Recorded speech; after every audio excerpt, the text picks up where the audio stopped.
This conference will now be recorded. अद्य शनिवासरः अथवा मन्दवासरः श्रावणकृष्ण दशमी दिनांक 9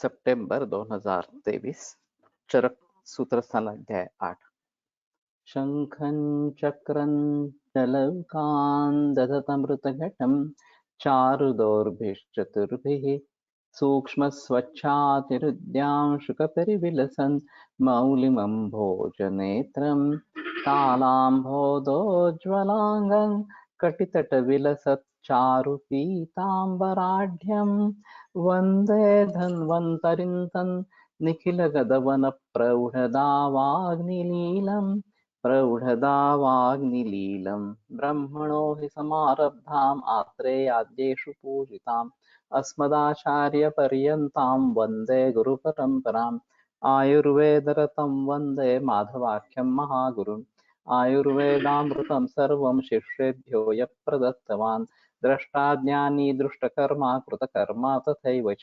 अध्यापको विश्वश्रेष्ठो महान् संशोधकस्तथा गुणैरेतैः समुदितैः यत्कार्यं प्रतनोति सः समृद्ध्यर्थं हि कार्यस्य वयं नु प्रयतामहे सरस्वत्यै नमो यस्याः प्रसादात् पुण्यकर्मभिः बुद्धिदर्पणसङ्क्रान्तं जगदध्यक्षमीक्षते आत्रेयं प्रथमं वन्दे आयुर्वेदजगद्गुरुम् आयुर्वेदामृतं सर्वं गृहीत्वा हि सुरेश्वरात् अग्निवेशादिकेभ्यो यत् प्रेच्छत् मुनिसत्तमः प्रथमं तन्त्रकर्तारम् अग्निवेशं नमाम्यहम्।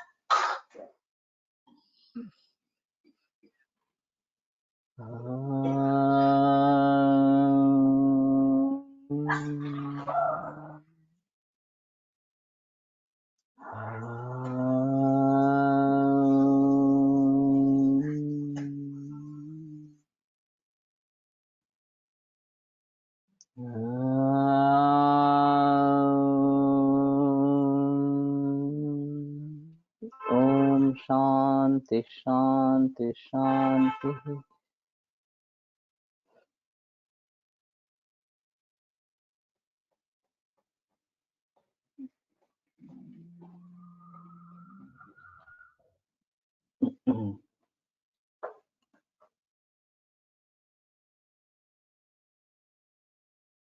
तो स्त्रियों का अवमान नहीं करना है, उनके ज्यादा विश्वास भी नहीं करना, न गुह्यम अनुश्रावयत्,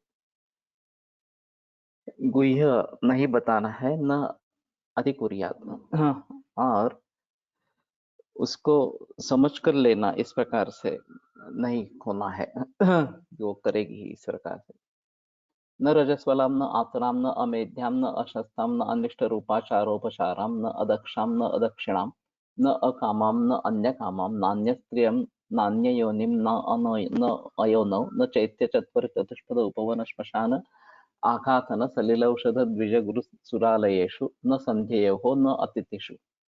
तो संधि काल में भी नहीं होना है। तो सूर्योदय के बाद और सूर्यास्त के बाद जो एक 45 मिनट का संधि काल रहता है, उसमें भी ये निषेध है।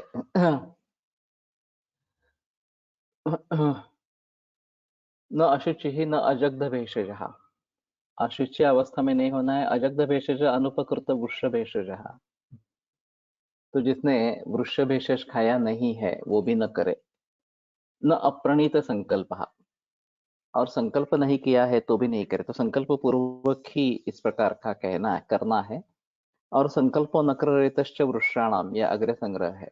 तो संकल्प खुद वाजीकरण इस प्रकार का होता है और उससे शुक्र बढ़ता है शरीर में। तो ये भी एक अहम मुद्दा है कि संकल्प इस प्रकार से मानसिक है, फिर भी वो द्रव्य निर्माण करता है।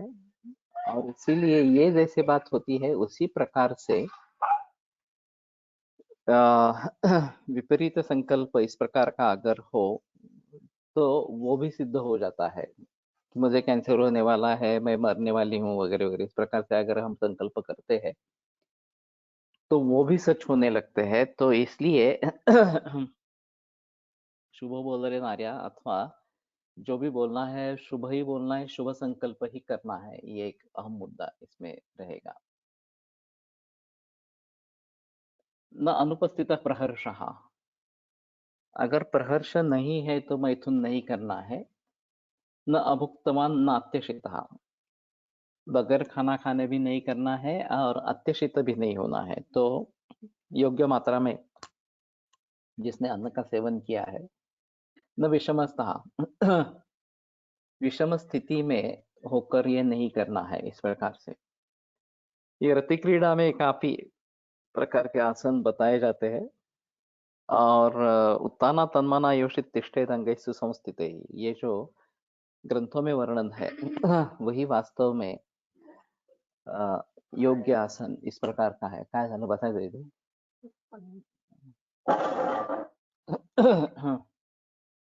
तो खास करके जब अपत्य प्राप्ति के लिए मैथुन करना है तो ये जो स्थिति बताई है, उत्तान तन्मना योषित तिष्ठेत अंगैस्तु संस्थितैः, यही बेहतर इस प्रकार की है। न मूत्रोच्चार पीड़ितो, तो मूत्र या मल का वेग निर्माण हुआ है तो नहीं करना है। न श्रम व्यायाम उपवास क्लमाभिहतो, तो श्रम व्यायाम उपवास क्लम इससे अभिहत न अरहसी व्यवायं गच्छेत। और अगर एकांत नहीं है, रहस्य ने कि एकांत, तो अगर एकांत नहीं है तो व्यवाय नहीं करना है इस प्रकार से। तो ये काफी महत्वपूर्ण नियम है और इसके बारे में पूछा भी नहीं जाता और जानकारी भी नहीं ली जाती इस प्रकार से। तो बहुत सारे समस्याओं का मूल असमाधान में होता है और ये भी एक बड़ा असमाधान इस प्रकार का है। अगर व्यवहार ठीक से नहीं हो रहा तो ये बड़ा असमाधान है और वो इजीली समझ में नहीं आता। तो उसके बारे में थोड़ा सजग रहना ये ज्यादा अच्छा इस प्रकार का रहेगा। न सतो न गुरुन परिवदे, सज्जन या गुरु इनकी निंदा नहीं करनी है। न अशुचि ही अभिचार कर्म चैत्य पूज्य पूजा अध्ययन अभिनिर्वर्तय, तो अशुचि होकर अभिचार कर्म ये भी बताते हैं, चैत्य पूज्य पूजा अध्ययन ये नहीं करना है। तो शुचि होकर ही करने हैं और स्नान मूल शुद्धि ये बताई जाती है। तो जो भी इस प्रकार के काम करने हैं वो स्नान करके ही करने हैं, ये बात ध्यान में रखनी चाहिए। विदेशों में तो सुबह बहुत जल्दी होती है इसलिए स्नान करते ही नहीं है, सीधा रात में सोते वक्त स्नान करते हैं। ये भी एक अजीब बात है। अगर सुबह स्नान नहीं हो पाता है तो कम से कम घर से वापस आने के बाद स्नान करें और फिर खाना खाए, ये बेहतर ऑप्शन है। लेकिन वास्तव में सुबह जल्दी उठना और स्नान करना ये ज्यादा अच्छा है। न विद्युस्तनार्थवीषु न अभ्युत्थितास्य दिक्षु न अग्निसंप्लवे न भूमिकंपे न महोत्सवे न उल्कापते न महोग्रह महाग्रहोपगमने न नष्टचंद्रायां तिथौ न संध्ययोः नामु न अमुखात् गुरोः न अवपतितं नातिमात्रं न तान्तं न विस्फुरं न अनवस्थितपदं नातिद्रुतं न विलम्बितं नातिक्लीबं नात्युच्चैः नाच्यनीचैः स्वरैः अध्ययनम् अभ्यसेत्। तो अध्ययन कैसे करना है? न विद्युत स्तनार्थवीषु, तो बिजली चमचम कर रही है और उसकी बड़ी आवाज इस प्रकार की आ रही है, इस प्रकार से। न अभ्युदिता से दिक्षु, दिशाएं प्रज्वलित नहीं हुई है या फिर सूर्य ऊपर नहीं आया है, या अरुणोदय होता है सूर्योदय से पहले और वहां से व्यवहार शुरू कर सकते हैं।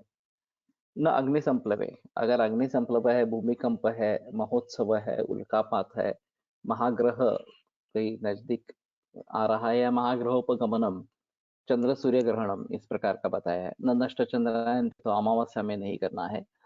न संध्यो हो, संधि काल में नहीं करना है। न अमुखात गुरो हो, तो जो गुरु के मुख से नहीं आया हो वो भी नहीं करना है, तो इसमें भूल न हो जाए, ये एक बड़ी चिंता का विषय है।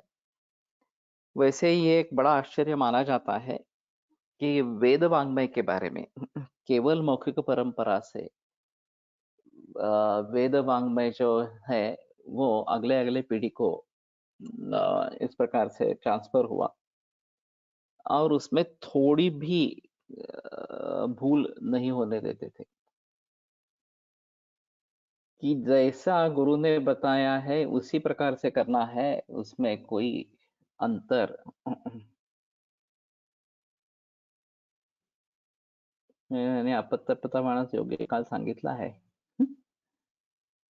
पातंजल योग सूत्र में, मुझे तो याद नहीं है अभी ओके तो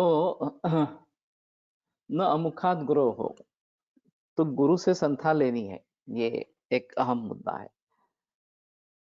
अभी हम टेक्नोलॉजी का प्रयोग कर सकते हैं और गुरु ने अगर रिकॉर्डिंग करके रखा है तो उसको फॉलो कर सकते हैं।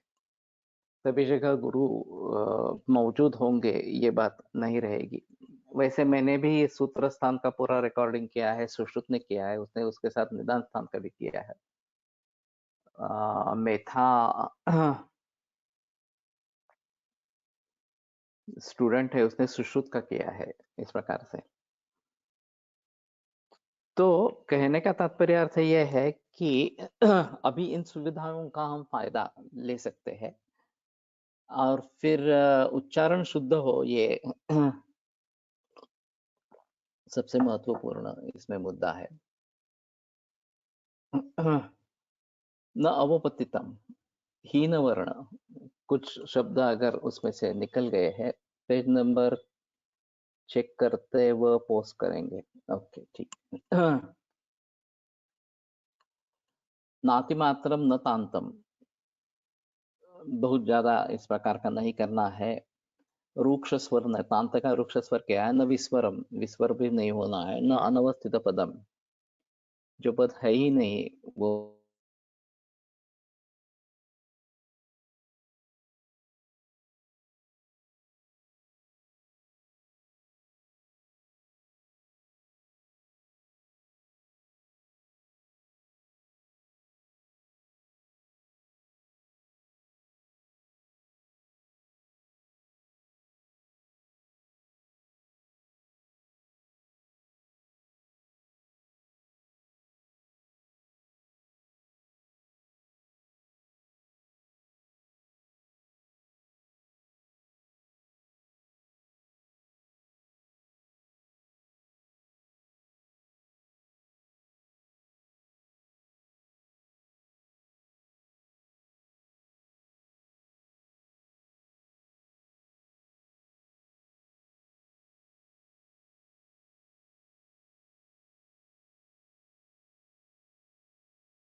तर माईक म्यूट आहे तुमचा, आवाज नाही.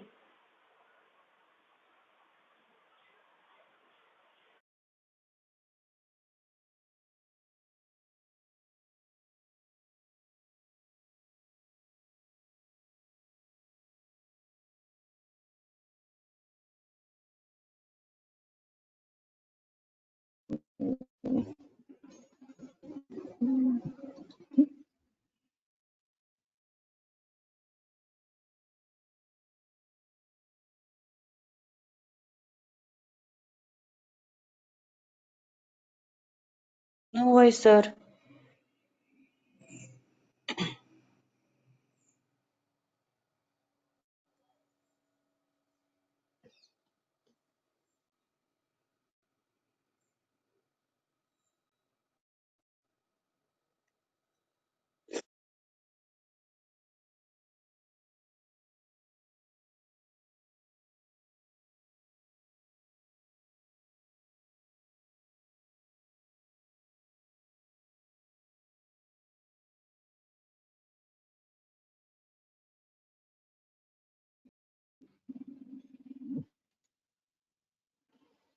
तो ठीक है।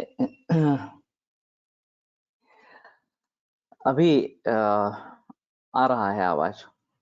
आवाज आ रही है। न बाल जी वृद्ध सर। लुब्ध मूर्ख क्लिष्ट क्लीबैः सह सख्यं कुर्यात्। हैं?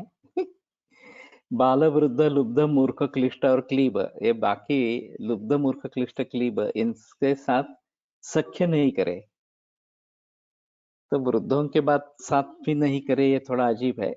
न मध्य दूत वेश्या प्रसंग रुचि स्यात्।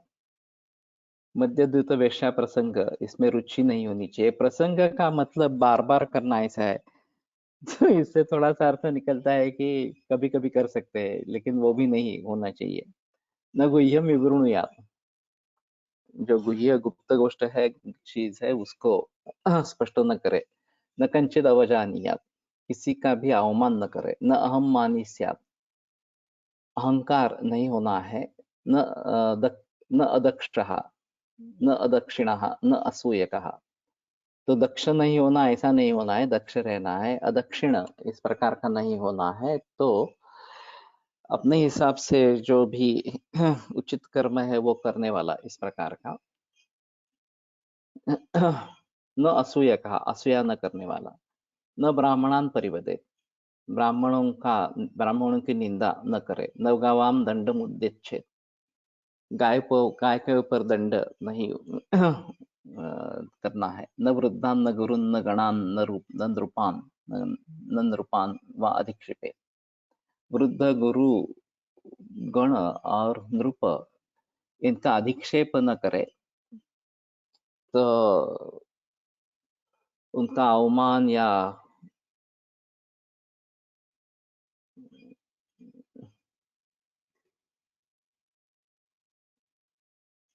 क्लीबो हीन सत्वः। अच्छा, क्लिष्टो निंदितो रोगादिना गणान मिलितान बहिष्कुर्यात अवजानीयत। ठीक है, तो उनका अधिक्षेप न करे। न चाति ब्रूयात, ज्यादा बोलना भी नहीं है। न बांधवान अनुरक्त बांधव अनुरक्त कृच्छ द्वितीय गुह्यजान बहिष्कुर्यात। बांधव अनुरक्त कृच्छ द्वितीय गुह्य ज्ञान, जो गुह्य जानने वाले, कृच्छ द्वितीय का मतलब क्या है?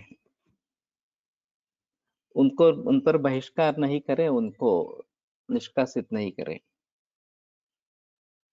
लेकिन कृच्छ्र द्वितीय, तो कृच्छ्रोपजीवी ये एक बात हो सकती है, और द्वितीय का मतलब तो नहीं समझ में आ रहा। हिंदी में कुछ किया है क्या भाषांतर? अवजान्यात बहिष्कुर्यात अवजानीयात।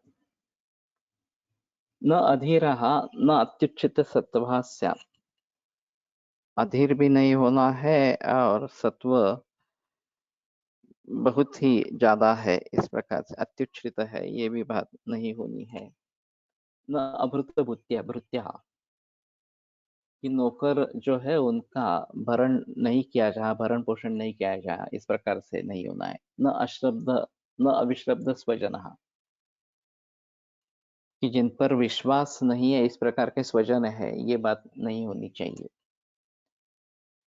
तो ज्यादातर जो लोग हमारे हैं, हमारे ही फैमिली के मेंबर है, परिवार के सदस्य है, उनके ऊपर विश्वास होना चाहिए। और बाहर के लोग हैं, वो बाहर के ही रहेंगे, इस प्रकार है। नैक सुखी, खुद ही सिर्फ सुखी हो जाए, ये भी बात नहीं होनी है। तो सभी को साथ में लेकर सुख लेना है, इस प्रकार से। ये भी अहम मुद्दा इस प्रकार का है, क्योंकि आज पूरे विश्व भर में जो संपत्ति है वो बहुत ही कम लोगों में संपत्ति है, और वो बहुत ज्यादा है। और बड़ा समाज जो है वो संपत्तिहीन इस प्रकार का है। तो ये स्थिति जीवन के लिए अच्छी इस प्रकार की नहीं है। तो केवल अपने को ही सुख में रखना और बाकी दुख भुगत रहे हैं उसके बारे में कुछ दखलंदाजी न देना देना ये अच्छा इस प्रकार का नहीं है। न दुःखशील आचार उपचार। तो दुःखशील आचार उपचार इस प्रकार के नहीं होने चाहिए। इसका क्या दिखा है? शीलम स्वाभाविक वृत्तम आचारा शास्त्रोपचार शास्त्रोपदेशानुरूपो व्यवहार उपचारा परिच्छदा एतेषांच दुःखत्वं दुःख हेतुत्वात्।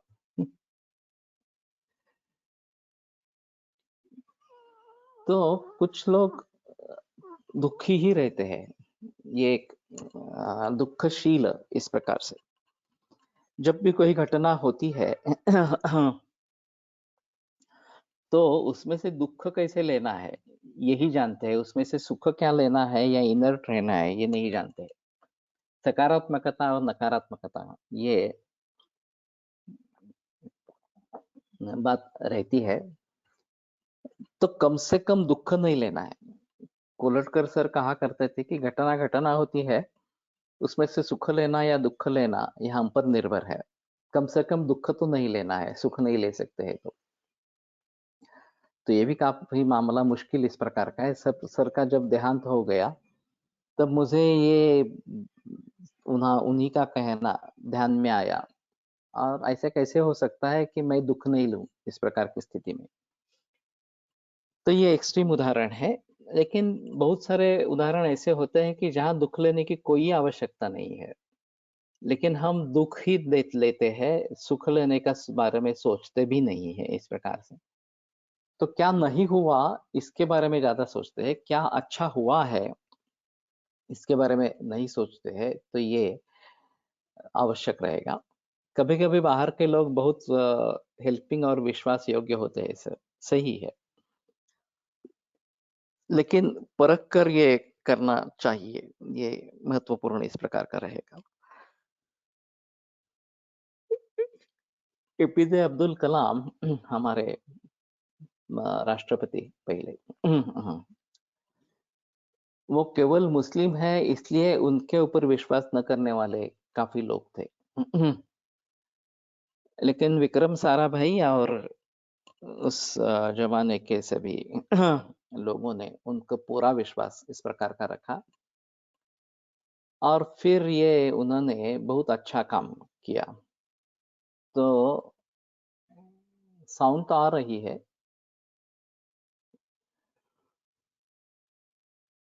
सभी लोगों को सुनाई दे रहा है ना? हाँ हाँ सर। हाँ ठीक है, तो रिजॉइन करो।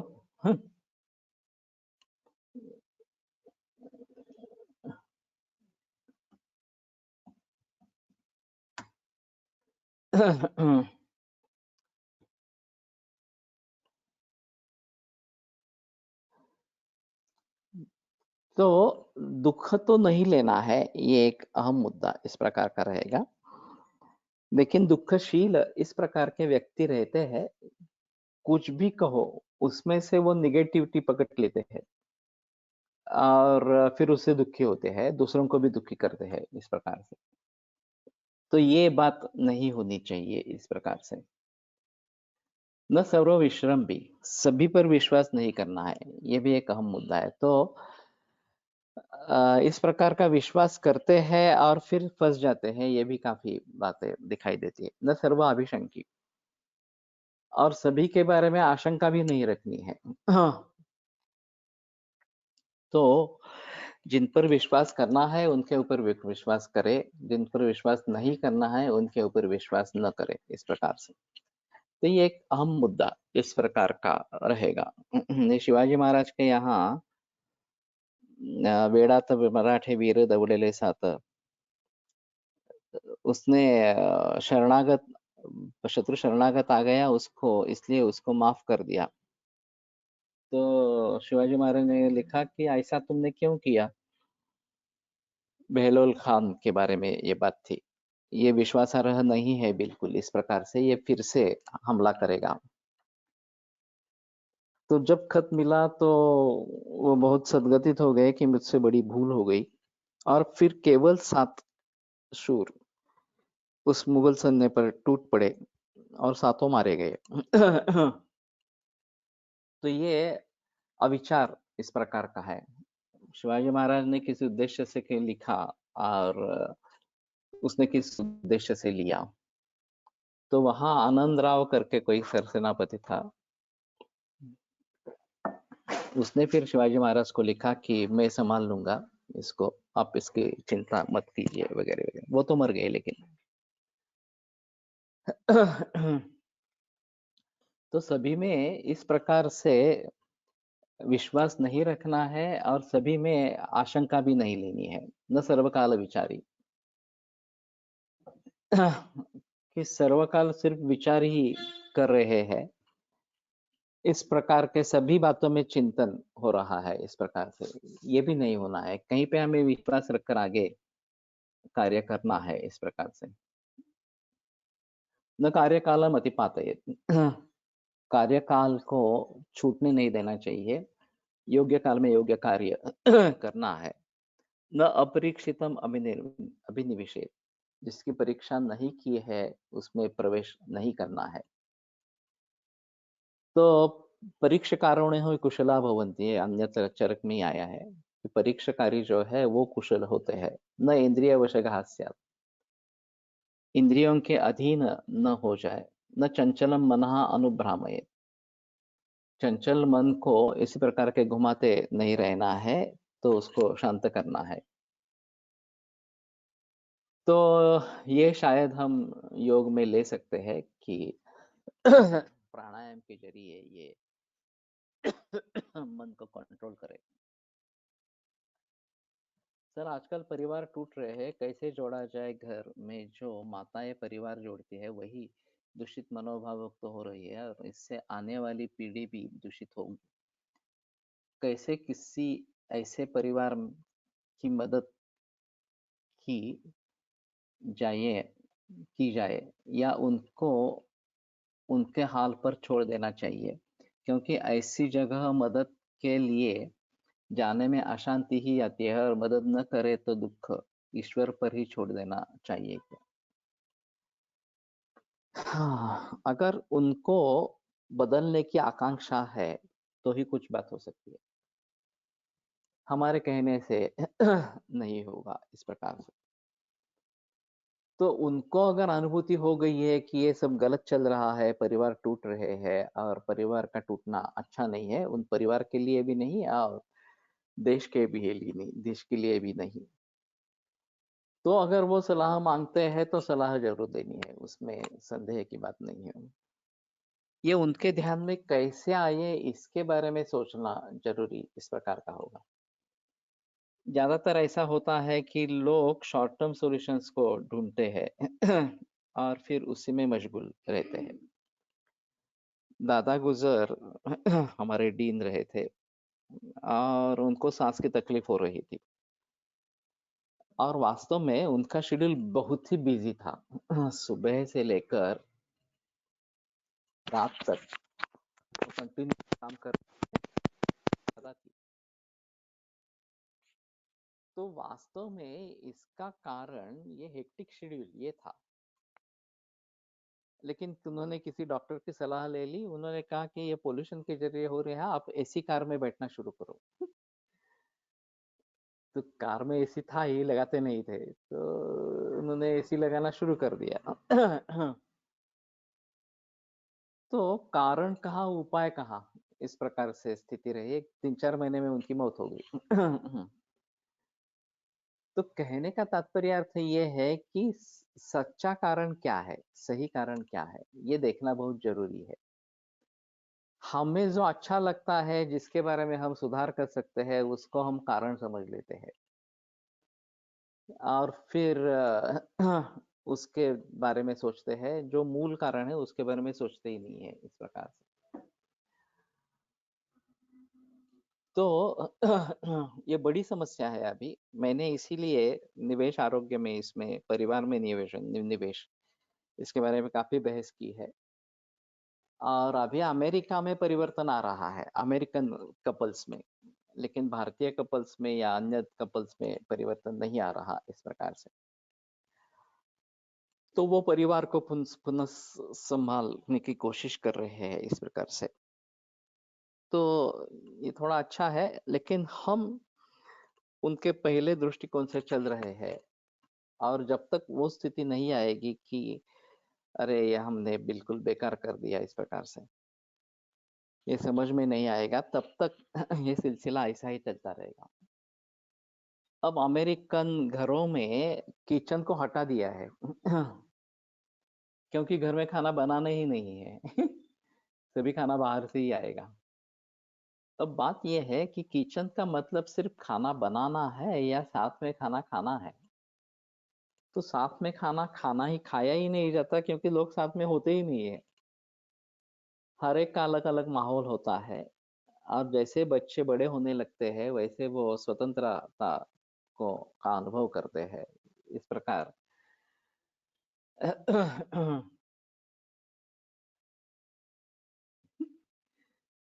किसने पूछा है? नेहा वन मोरे। Hemi hypertrophy congenital hemi hypertrophy, बाद में फोन करो।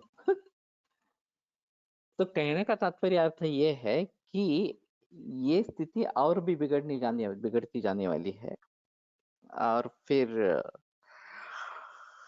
एक पिछले हफ्ते में एक मरीज आई थी, एक्चुअली बीएमएस डॉक्टर थी। और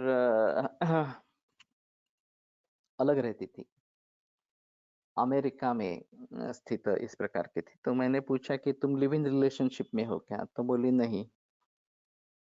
तो फिर क्या हो? तो फिर उसने कहा कि डिवोर्स हो गया है उसका। ये बात पहले बताई नहीं थी इस प्रकार से, और 1-2 महीने में ही डिवोर्स हो गया इस प्रकार से। तो ये बात अलग इस प्रकार की है, तो ये समझ लेना इस प्रकार से आवश्यक इस प्रकार का रहेगा। न बुद्धिन्द्रियाणाम अतिभारम आदध्यात्। तो बुद्धिन्द्रिय जो है, ज्ञानेन्द्रिय, उनका अतिभार नहीं लेना है इस प्रकार से। तो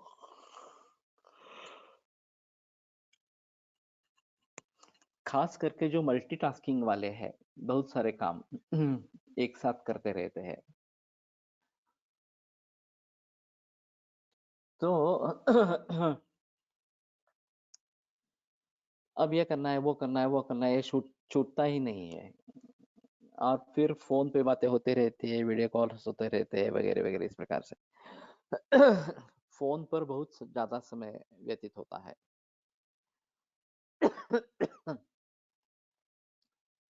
तो ये बुद्धिन्द्रिय का अतिभार नहीं होना चाहिए, रिलैक्सेशन भी उसमें होना चाहिए।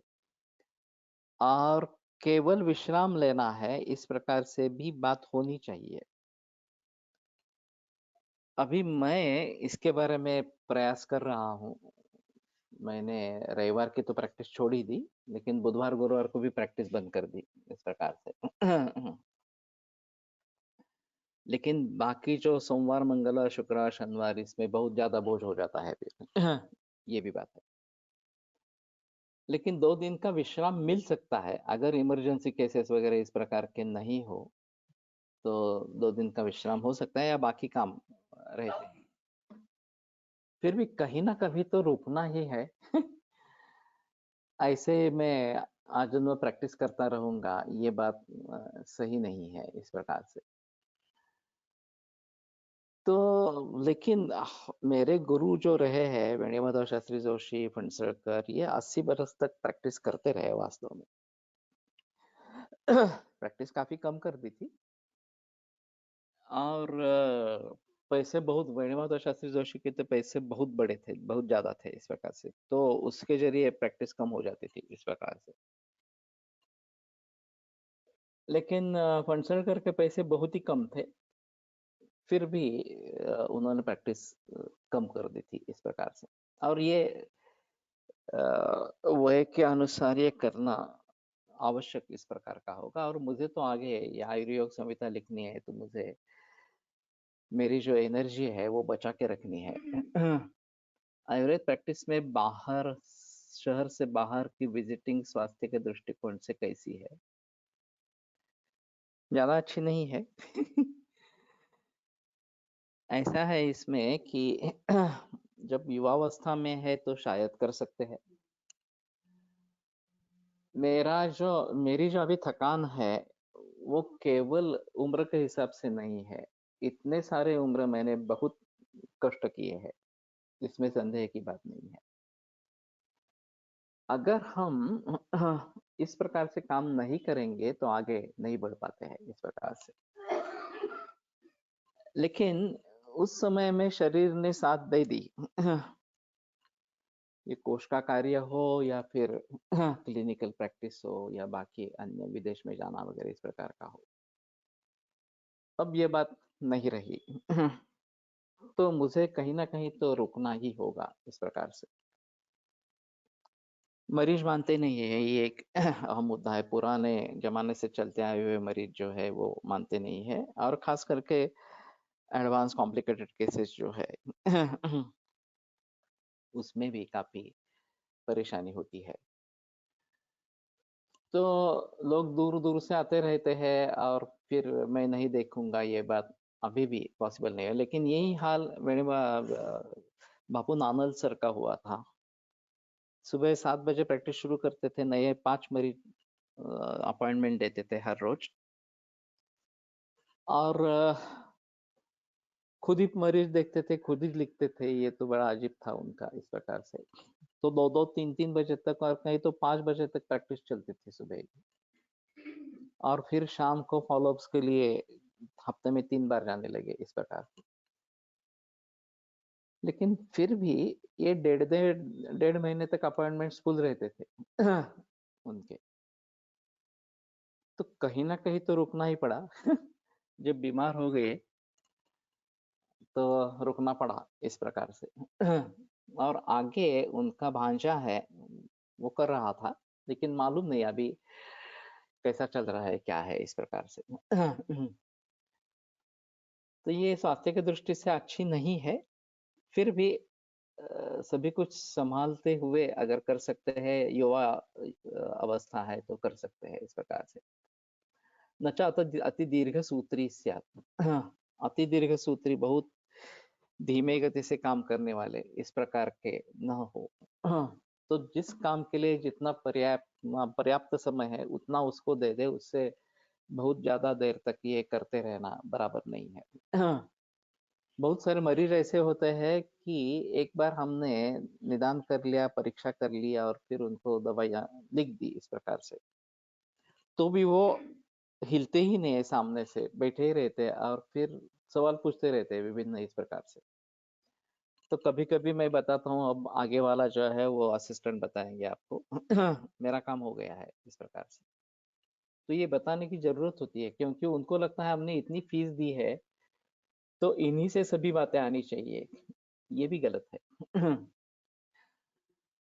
हमारे असिस्टेंट्स अगर है तो वो उन्हीं उनको इसी के लिए रखा है कि ये बाकी बातें उनको समझा सके इस प्रकार से। तो ये भी दिक्कत वाली बात इस प्रकार के होते हैं। तो न अति दीर्घ सूत्री स्यात्, न क्रोध हर्षौ अनुविदध्यात्। क्रोध हर्ष, क्रोध और हर्ष इस प्रकार से नहीं करने हैं। शतैक विनिपाताशंकी, दीर्घ सूत्री चिर क्रिया, यही ठीक है। हर्ष और शोक, क्रोध, अब विवचन किया है। ये भी अजीब बात है। क्रोध और हर्ष सेवन नहीं करना है इस प्रकार से। न शोकम अनुवसेत, शोक वश इस प्रकार के न रहे। गतम न सोचम, ये एक कहावत है। तो जो हो गया वो हो गया, अभी उसके बारे में सोचना नहीं है, आगे क्या करना है इसी के बारे में सोचना है। न सिद्ध उत्सेकम यच्चेत न असिद्ध दन्नम, उत्सेकम अति गर्वम, प्रकृतिम उत्पत्ति कारणम स्मरेत।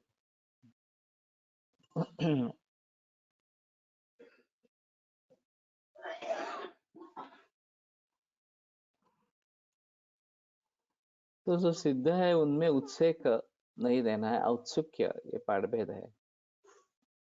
अतिहर्षम, न असिद्ध दैन्यम, और असिद्ध जो है जिनके पास सामग्री वगैरह इस प्रकार के नहीं है, उनको दैन्य नहीं देना है। ये थोड़ा सोचना पड़ेगा। प्रकृति में अभीक्षणम स्मरित, बार बार प्रकृति के बारे में सोचे। तो प्रकृति यहाँ कारण इस प्रकार से उत्पत्ति कारणम स्मरित, तो ये बड़ा अहम मुद्दा है।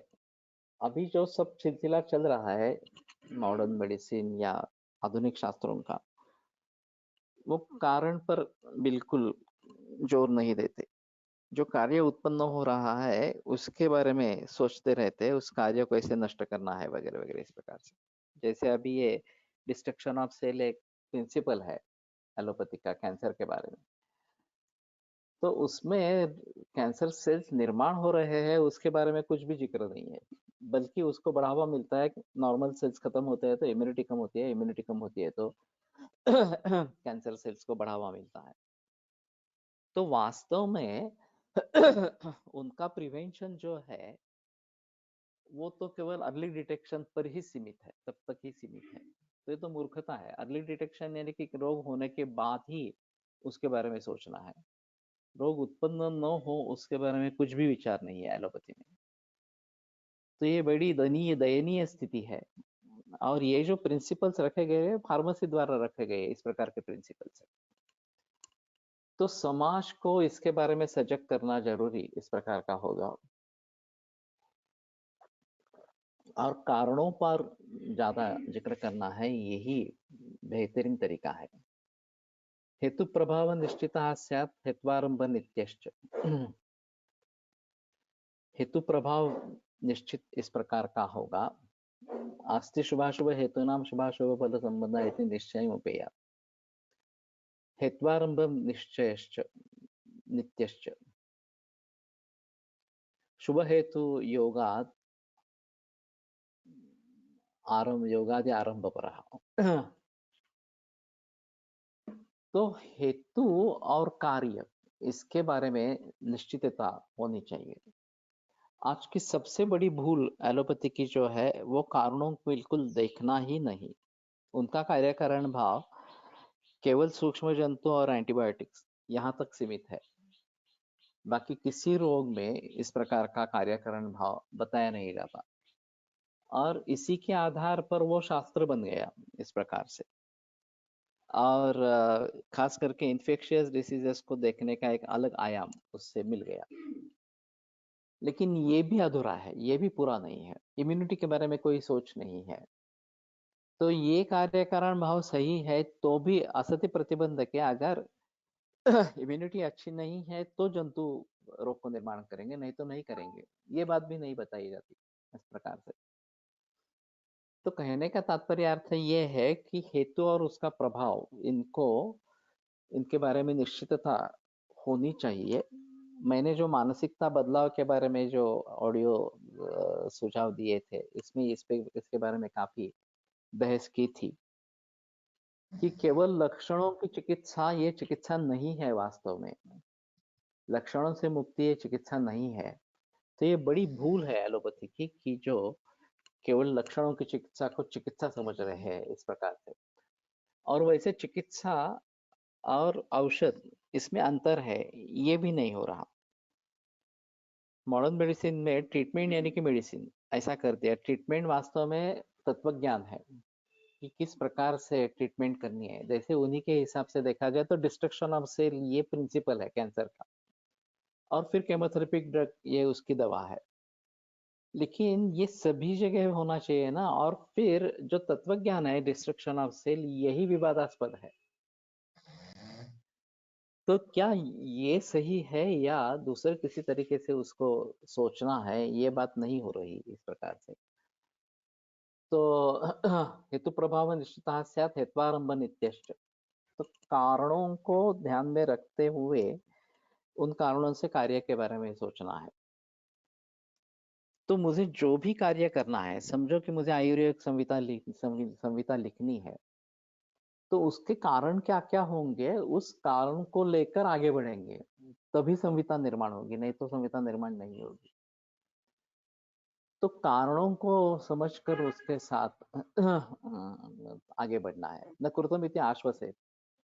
अब हो गया, ऐसे समझकर आश्वस्त न हो जाए कि इसमें भी कभी गलतियां हो सकती है, आगे कुछ क्या होने वाला है इसके बारे में सोचना है। बहुत सारे लोग डिसीज फ्री स्टेट आने पर कैंसर में आश्वस्त हो जाते हैं, बस अब मैंने कैंसर का खात्मा कर दिया है, अब आगे कुछ होने वाला नहीं है। डॉक्टर भी नहीं बताते हैं कि ये फिर से दोहरा सकता है इस प्रकार से।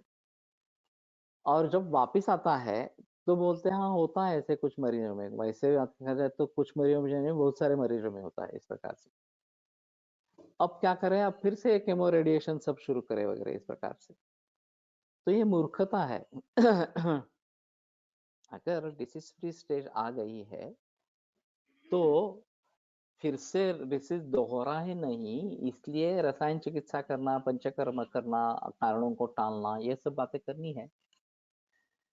मॉडर्न मेडिसिन का रिसर्च पाश्चात्य में पर होता है, फिर उसका अनुपालन भारत में होता है, इसलिए यह संदेहास्पद होगा। ऐसा भी नहीं है, हमारे यहाँ भी अच्छे साइंटिस्ट हुए हैं, इसमें संदेह की बात नहीं है। लेकिन मूल में जाकर रिसर्च करना, ये बात नहीं हो रही, ये सबसे अहम है। जो भी रिसर्च हो रहा है वो तात्कालिक लाभ के लिए रिसर्च हो रहा है, और वो फार्मेसी ड्रिवन इस प्रकार का है। मूल रूप से कारणों को ढूंढना, कारणों को टालना, ये बात जब तक नहीं होगी, लाइफस्टाइल के बारे में बताना, खाने पीने के बारे में बताना, ये बात जब तक नहीं होगी तो कोई मतलब नहीं है, इन सभी से स्वास्थ्य नहीं मिलेगा। तो पूरे विश्व भर में अभी एलोपैथी के बारे में चर्चा चल रही है, विवाद चल रहे हैं कि ये सही है या नहीं है, इस प्रकार से उसको हम शास्त्र समझ के चले या नहीं चले। Rise and fall of modern medicine, ये किताब 2008 में पब्लिश हुई है अमेरिका में। तो वहां से ये चर्चा चल रही है, राइज एंड फॉल हो गया। अभी तो जिसने किताब लिखी है वो कहता है कि मॉडर्न मेडिसिन का फॉल हो गया, अभी मॉडर्न मेडिसिन फिर से उभरेगा नहीं इस प्रकार से। लेकिन दूसरा कोई मेडिसिन उसकी जगह लेने वाला है ही नहीं, तो मरीज क्या करेंगे। तो आयुर्वेद के लिए काफी अच्छा माहौल है, हम जरूर आयुर्वेद को लेकर आगे जा सकते हैं। लेकिन अभी लोगों के सोचने का तरीका मॉडर्न मेडिसिन के जरिए हो गया है, तो वो आयुर्वेद के बारे में सोच ही नहीं सकते वास्तव में, कैसे सोचना है इस प्रकार से। तो ये बड़ी दिक्कत अभी है। शाला से लेकर अगर आयुर्वेद, योग वगैरह शास्त्रों के बारे में जानकारी होती है तो हमारा सोचने का तरीका बदलेगा, और फिर हम आयुर्वेद या योग को कैसे आगे बढ़ा सकते हैं, कैसे उसका फायदा पूरे विश्व के लिए मिल सकता है, उसके बारे में सोच सकेंगे। अभी फिलहाल हमारा सभी दृष्टिकोण केवल आधुनिक वैद्यक या आधुनिक शास्त्रों के जरिए है, और ये बातें ध्यान में आती ही नहीं है कि कारणों को ढूंढना है, कारणों को टालना है, ये बातें ध्यान में आती ही नहीं है। अभी ये माना जाता है कि लाइफस्टाइल डिसऑर्डर्स है, चाहे डायबिटीज हो, चाहे हृदय हो, चाहे कैंसर हो, चाहे किडनी फेलियर हो, वगैरह वगैरह इस प्रकार से। लेकिन फिर भी एक भी डॉक्टर लाइफस्टाइल के बारे में पूछता भी नहीं है। बदलाव लाने की तो बात ही छोड़ो इस प्रकार से। और खुद डॉक्टर भी लाइफस्टाइल नहीं पालते हैं, तो लोगों को क्या बताएंगे कि ये लाइफस्टाइल अच्छी नहीं है इस प्रकार से। तो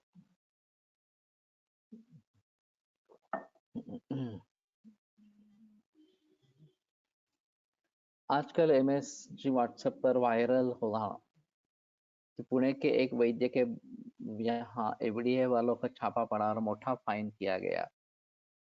फाइन इसलिए क्योंकि आयुर्वेद दावा का उनके अनुसार स्टैंडर्डाइजेशन नहीं था। मालूम नहीं है किसके बारे में हुआ है ये।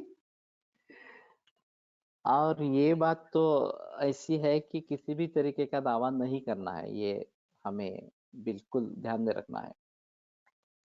मेरे पास भी मरीज आते हैं और पूछते हैं कि 100% क्योर हो जाएंगे क्या, तो मैंने नहीं कहता, ये तो बात नहीं बता सकते हैं। अभी ट्रीटमेंट शुरू करेंगे, पथ्य करेंगे, और अगर सुधार होता है तो बेटर क्वालिटी ऑफ लाइफ, और फिर प्रोलॉन्गेशन के बारे में सोचेंगे। उसके बाद में रोग ठीक होगा नहीं होगा इसके बारे में सोचा जाएगा।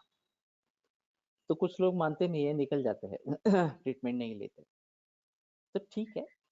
लेकिन कहने का तात्पर्य अर्थ ये है कि इस प्रकार के दावे जो किए जाते हैं वो गलत है। इस प्रकार के दावे करना, हमारे खुद के आयु के बारे में हम दावा नहीं कर सकते, लोगों के आयु के बारे में क्या दावा कर सकेंगे इस प्रकार से। तो ये अगर सही हुआ है इस प्रकार से, तो उसके बारे में सजग होना ज्यादा जरूरी। इस प्रकार का होना, हम इस बहकावे में न आइए, ये महत्वपूर्ण इस प्रकार का रहेगा। न अशुचि उत्तम आज्य अक्षत तिल कुश सर्षपैः अग्निं जुह्यात्।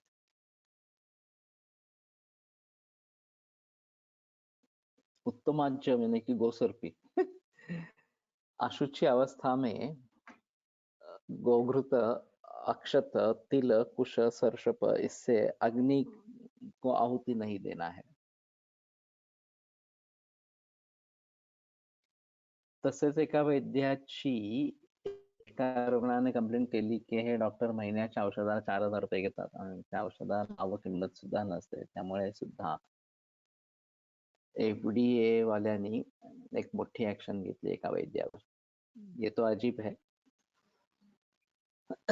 अभी फार्मेसी वाले ऐसा कुछ कर रहे हैं कि स्टैंडर्डाइजेशन आयुर्वेद में होना है, और जो भी जैसे एलोपैथी में पहले डिस्पेंसिंग होता था, अब ये डिस्पेंसिंग बंद हो गया एलोपैथिक डॉक्टरों का, और सभी जो दवा है वो प्रिस्क्राइब दवा देनी है इस प्रकार से। तो ये बात आयुर्वेद में भी लाना चाहते हैं, लेकिन इसमें एक बड़ा अंतर है कि आयुर्वेद में सभी दवाइयाँ जो मैं चाहता हूँ वो बाहर उपलब्ध होगी ही उसी फॉर्म में, ये नहीं हो सकता इस प्रकार से।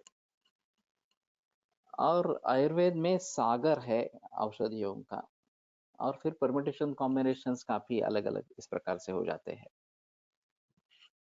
तो ये एफडीए के लिए समझाना बहुत जरूरी इस प्रकार का रहेगा। एफडीए में तो हमारे ही वैद्य हो गए ऊपर बैठे हुए जो है, वो फार्मेसी के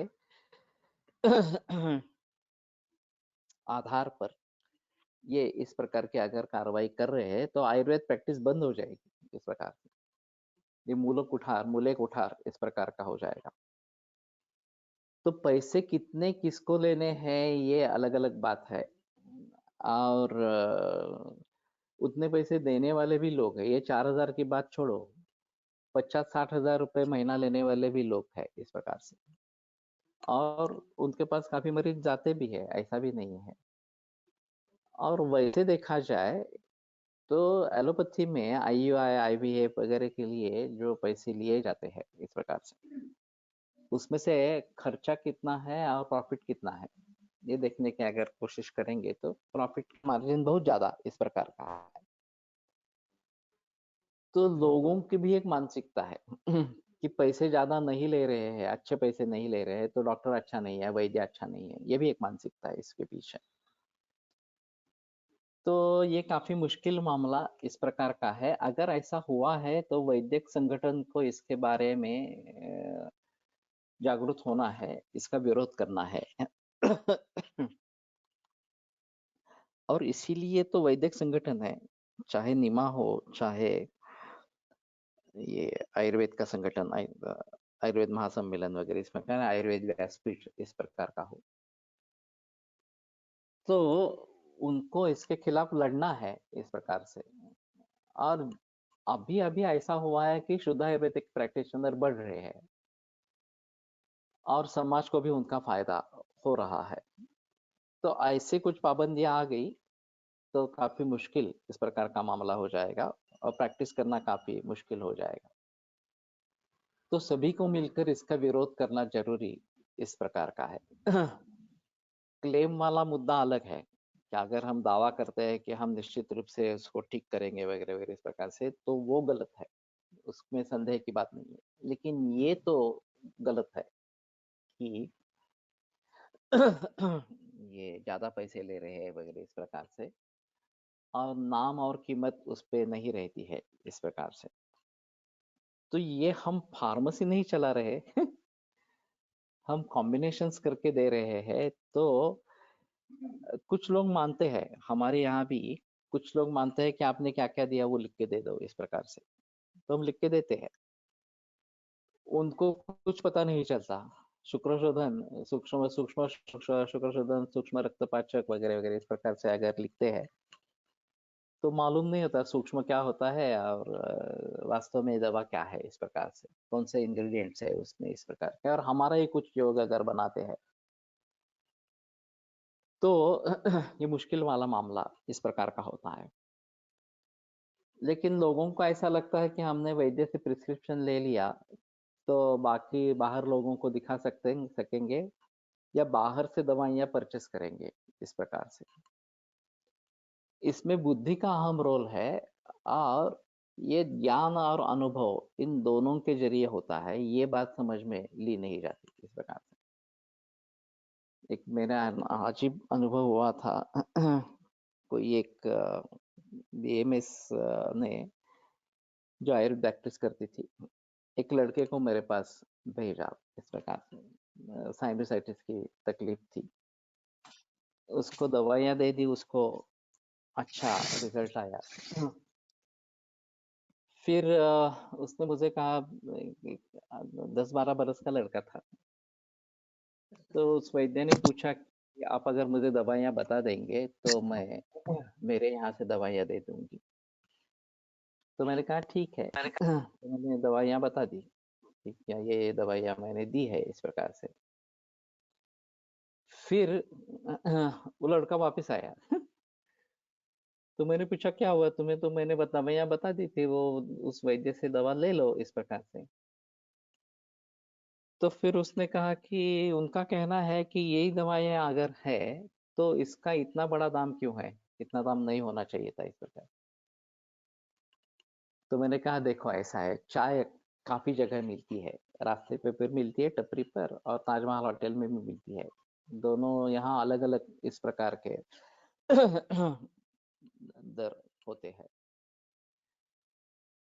और फिर ये केवल दवा कौन सी है इसका मतलब नहीं है, ज्ञान और अनुभव का ये है सिलसिला है। तो मेरी पढ़ाई कितनी है, उसकी पढ़ाई कितनी है, मेरी प्रैक्टिस कितने बरस से चल रही है, उसकी प्रैक्टिस कितने बरस से चल रही है वगैरह वगैरह, इन सभी के ऊपर ये बातें निर्भर होती है। वो भी लड़की ऐसी मूर्ख कैसी, उसको तो प्रिस्क्रिप्शन मिल गया था, आसानी से प्रिस्क्रिप्शन दे देना और उसके आधार पर प्रैक्टिस करते रहना, ये वास्तव में सही था इस प्रकार से।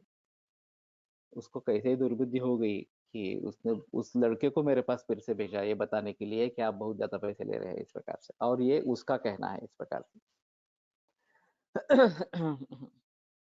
अगर मैं कह देता कि नहीं मेरी यहाँ से ही दवाई चलेगी, मैं बताऊंगा नहीं, तो वो क्या करती इस प्रकार से।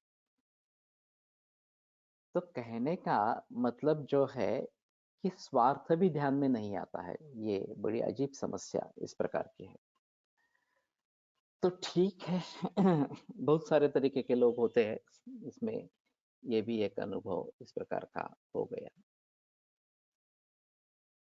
आयुर्वेद प्रकांड निगदित इह हि शल्यतंत्र प्रधानः शिष्येभ्यः शाश्वतोऽयं निखिल जन कृपा व्याप्त चित्तेन येन आयुर्वेदस्य वाञ्छन् पुनरपि भुवने ताञ्च सुष्ठु प्रतिष्ठां श्रेष्ठं धन्वन्तरिं तं प्रणमति च सदा वैद्यवर्गो हि नूनं वैद्यवर्गो हि नूनम्।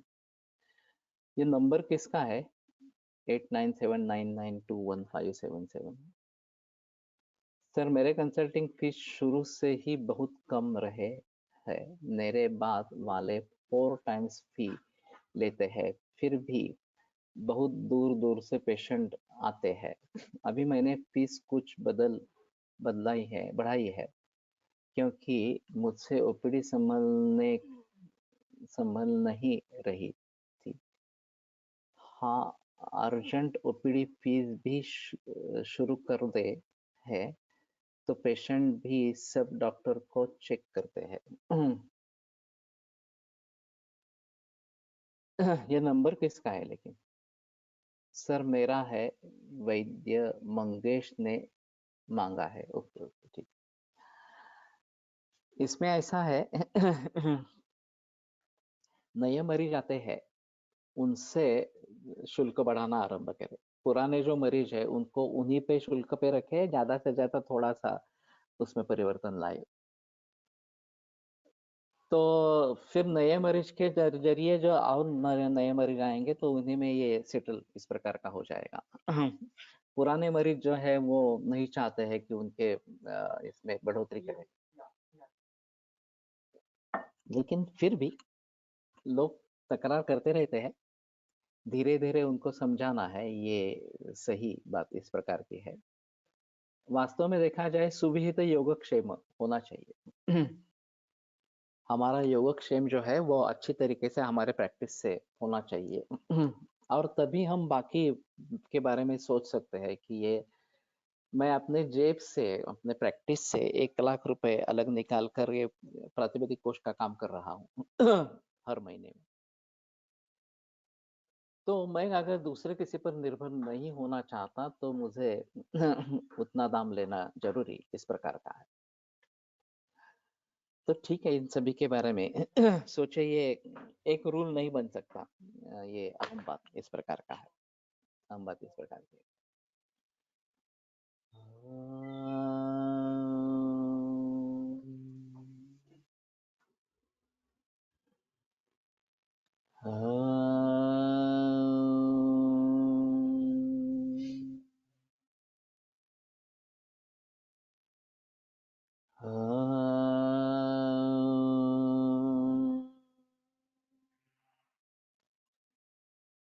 ओम शांति शांति शांति। विरम्यते।